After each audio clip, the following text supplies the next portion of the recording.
Duel Review is brought to you by NexusDigitalComics.com. On today's Duel Review, it's Run Lola Run. I'm RJ. And I'm Nick. Let's get to it.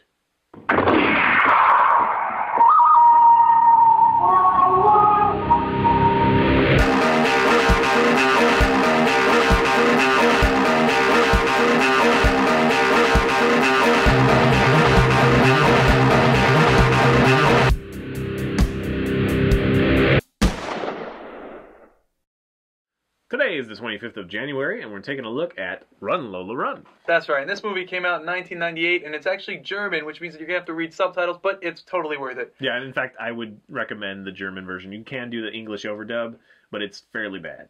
Yeah, do the German version. So it's written and directed by Tom Tykwer, who also directed the international and co-directed the newest Sky Atlas movie. I don't know if you saw the trailers for that, but that's out.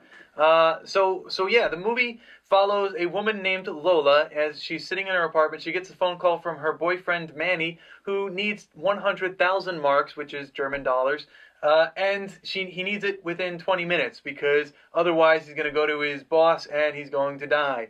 So she has to think of something to do, and we kind of move from there, and it gets very hectic. It's kind of fun. Now, what's really interesting is she has, like, magic powers. No.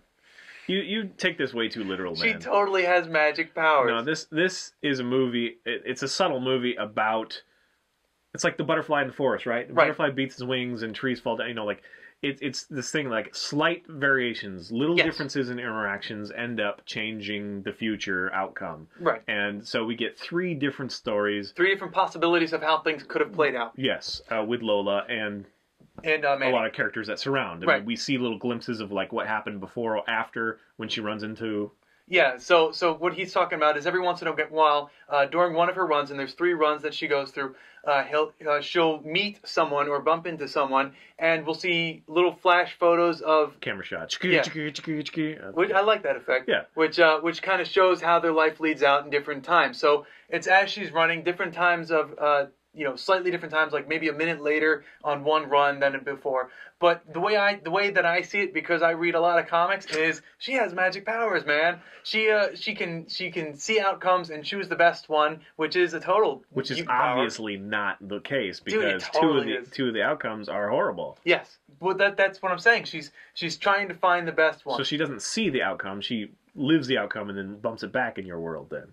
Well, yeah, I guess. she's not clairvoyant. It is kind of clairvoyant. Is able to start over. She every time You're not even following your own rules, man. Every time a run finishes, she shows up back in her apartment as the phone is falling. She just got off the phone with Manny. She's got to figure out what to do. And to me, that means that she just ran through a scenario in her head, and she's still standing there. And then she's going to run through another one, which is it's intended to be kind of like a like the dimensional thing. Like a different. This is a different timeline than this one. But. If that's the case, in the first, I think it's the first scenario when Manny goes to, so essentially she has 20 minutes, and after 20 minutes, Manny's going to go rob a supermarket because he doesn't have the money and he needs the money, otherwise he's going to die. So in the first scenario, she doesn't get there in time and meets him in the supermarket, and she gets a gun, and he has to tell her that the safety is on and how to move it. Well, in another scenario where that didn't happen, she already knows about the safety, and so she already knows how to do it, which means that she's already taken some information from that previous scenario. Yeah, I mean that's hinted at, and that's just kind of part of the director's fun. This is a film movie. Like a film student's movie. This is one that we watch, and rightly so, because it's really in the zeitgeist. That's such a hot word, the last couple of years, but it is. It's filtered through, like, there's Simpsons episodes that are directly, taken off of Run Lola Run, but there are lots of moments where you have, like, the stills that we talked about, and it comes from this movie, and people might not know that it actually came from this movie. There's enough to say about this movie being, obviously low budget and all that stuff. It's a little rough in some places, but the experience is so unique and has filtered so much into our pop culture, our common, way of thinking, that it's really, this is kind of where it came from, and you really should look at it if you're a fan of film. This is a great movie. Yeah, it is a lot of fun. The characters are fairly well portrayed. It's fun that it's a different country, so that you get that little bit of differences. And the music is fun, even though it's very German, like, a little bit of techno music, but it's still great. And what's her name? Oh, her name is Franca Potent, and actually, I thought she looked familiar, but I could not I could not place her. She was the love interest in the Bourne Identity, the Bourne series. So the one that Matt Damon falls in love with, that little girl in the car who says, "I'll take you if you give me money." That's Lola. And she does look decent running. Oh yeah. So that's nice, because a lot of people don't. She has this butt that I can't not look at. Give me a break, dude. It's right there, and I can't not look at it. It's hard. That's not what I was speaking of. I know. Most people look like retards when they're running. Yeah, they're like she looks pretty good when she runs. She doesn't look silly. But it is just really fun to know what's going to come and see what's going to happen next. So the first story, you're kind of left like, this is a little boring. But then when it happens, that first time where she gets set back, you're like, oh, this is interesting. Like I remember the first time I watched it, and it was like, wow, this is really, really different. This is cool. The real point of this movie, I would have to say, is more or less a philosophical view on fate and overcoming that fate. And that's really the statement in this movie, which does a wonderful job of portraying it, because it's Lola, and the whole running is her running away from this inevitable event, and how can she break through? And then I was talking about superpowers earlier. She has another one that's like screaming. She screams so loud that things break, but in addition, she can scream so loud that she can break through her own fate. Like when in the scene in the casino. Again, that's hinted at, not necessarily true. Right, it's not necessarily true, but she's just showing her emotion. I'm a comic book nerd. To me, that means that she has superpowers. But yes, it is a huge philosophical debate on whether or not you can break through your own fate. Is there such thing as free will, or are there? Are you bound to these inevitable events? Now, I will say that, and some of them do inevitably have them, but they always have a slightly different outcome. So, I will say that they don't act, they're not nice people. He's a drug dealer and stuff, and it's like you're rooting for them in that way. The best scenario that they have, she acts like you should act, really, like saying, oh, you stole that, and all that stuff. So, like, she acts that way. She doesn't rob whatever.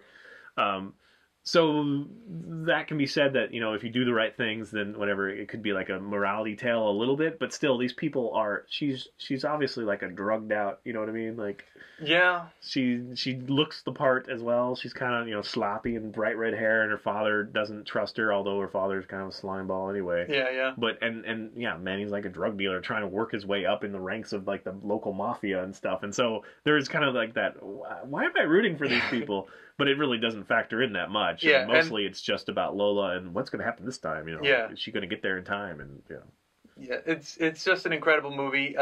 If you're into any type of philosophy, I would totally check it out. If you're interested in the moments of time, how one little skip in time could change things. Like, for example, she runs into this woman, and because she actually hit this woman, that woman's life is changed in this way, as opposed to the next episode where she misses her and her life is changed completely differently. So it talks about those one little moment, the butterfly effect in time, essentially. And the film direction is just wonderful. It just takes you on this trip. One of the huge film themes is the movie Vertigo, Alfred Hitchcock's Vertigo. You see spiral cases everywhere. That the woman in the casino is a direct takeoff of Vertigo. So there's just a lot to this movie. Tributes. Yeah. Yeah, and that's another thing that you brought up, the staircase, and that part is cartoon. So that was one of the first movies that I can remember that brought in this cartoon element just kind of randomly as part of the film. Yeah, yeah. And then, it kept true to that as well. So there's only a few moments, but it really just is experimental. They tried a lot of things, and it was really successful. Absolutely. This should be in your library if you don't already have it. I'm surprised that you like it that much, because it is, now that we're familiar with all the things that it introduces, it doesn't seem... You know what I mean? It's like, I start seeing the production values really low and, all that stuff. But then you start remembering that this came first. This is what helps create that. So that is the most remarkable thing about this film. But it is a fun watch. I think anybody would enjoy it. I'm surprised that you're that into it. I love this movie. But you like the whole theology thing. I do. I'm a huge superpowers, philosopher that and she has. Comic book character nerd. So yes, this movie does everything for me. Plus, I'm I'm a butt man, and she has a great butt. Okay. That's really twice now. That's really what it comes down to, man. Thanks, buddy. All right, guys. Thanks for watching. Please subscribe to our YouTube channel and follow our great playlists. The Game Live's been a lot of fun. Yes, it has. And please leave comments. We love comments. And you can help support us by buying our wares at spiderwolf.com. That's right. T-shirts, a card game, art prints, short stories, and more. See you later. Yes! Still got it. You knocked mine out. I was trying to get back at you for last time, where you're like, "Oh no, I didn't." I did not. That. I swear, I did not. I didn't notice. 90-degree turn. I didn't notice that. I swear, I just threw it off the table. I swear, I didn't mean to do that. But honestly, I swear, I did not mean to do that. Well, I think you're catching up a little bit. By 2. Next week, another Nick's favorite, The Darkness. On today's Duel review, it's Run Lola Run. I'm RJ. And I'm Nick. Let's get to it. On today's Duel review, it's Run Lola Run. I'm RJ. And I'm Nick. Let's get to it. On today's Duel review, it's Run Lola Run. I'm RJ. And I'm Nick. Let's get to it. There, 3 times. That's fine. What was wrong with the first one? No, it's Run Lola Run. Those 3 times you do them slightly different each time. I thought you figured that out because you jumped in there. So it was great. I didn't. I'm an idiot. I was just playing along. I was just saying, Worked out. Yeah. Except no one died. But, Well, no one died in frame. the third. Oh no, I gotta go check my dogs. And Stacy. I'm RJ. And I'm Nick. Let's get to it.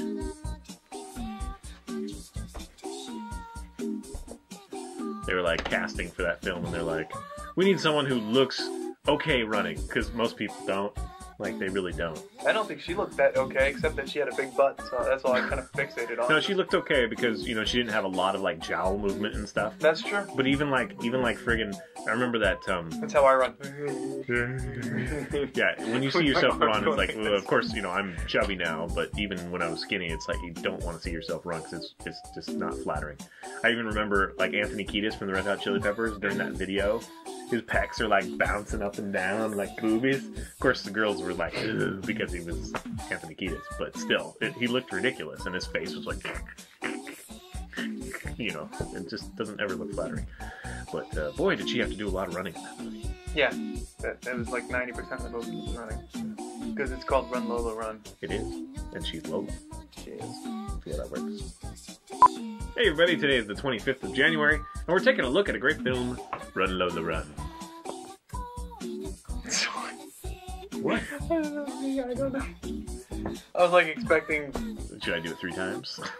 No. Did you say the date? I don't know. Yes, I did. I was waiting for something like a cue or something, and it just escaped me. And I was like... Your cue is pretty much me grabbing the thing. Yeah, I gotcha. Sorry, that was completely my fault. No argument here. Tom Tykwer. Don't know. Tykwer.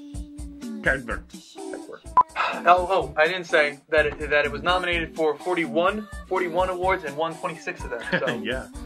So this is a great movie. If you haven't, you have to check it out. And I like her hair. Love her hair. I'm a sucker for red hair too. Yeah, but it's unnatural red. Yeah, that's what I like, is the unnatural red. I still like a natural red.